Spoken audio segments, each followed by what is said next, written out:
মাত্র 1 মিনিটে পাসপোর্ট সাইজের ছবি কিভাবে আপনি তৈরি করবেন আপনার মোবাইল দিয়ে আজকের ভিডিওতে আমি সেটা দেখাবো। সেজন্য আপনি প্রথমে গুগল ক্রোম ব্রাউজার চলে যাবেন। গুগল ক্রোম ব্রাউজার সার্চ বারে গিয়ে লিখবেন পাসপোর্ট ফটো মেকার, লিখে এন্টার করে দেবেন। দেওয়ার পরে প্রথমে যে সর্বপ্রথম ওয়েবসাইটটি আসবে এই ওয়েবসাইটে টাচ করে এটার ভিতরে আপনি প্রবেশ করবেন।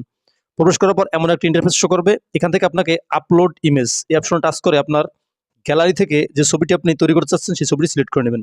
এবার উপর থেকে ডান বাটনে টাচ করে দেবেন। টাচ করে দেওয়ার পর দেখেন এমন একটা ইন্টারফেস শো করবে। এরপর আপনি এখান থেকে চাইলে ব্যাকগ্রাউন্ডে পরিবর্তন করে নিতে পারেন। সেজন্য আপনাকে এই অপশনটাতে টাচ করে দিতে হবে। এখানে টাচ করে দেন। টাচ করে দেওয়ার পর পিছনে একটা সুন্দর ব্যাকগ্রাউন্ড তৈরি করে নিন। আপনি টাচ করে দেন। দেখেন পিছনে ব্যাকগ্রাউন্ড হয়ে গেছে। এবার এখান থেকে আপনি ডান বাটনে টাচ করে দেবেন। টাচ করে দেওয়ার পর দেখেন এমন একটা অপশন শো করবে। এবার ডাউনলোড এইচডি এখানে টাচ করে দিয়ে আপনি আপনার পাসপোর্ট সাইজের ছবিটি কিন্তু সুন্দরভাবে ডাউনলোড করে নিতে পারেন। দেখেন উপরে ডাউনলোড হয়ে গেছে। আমি ওপেন করি।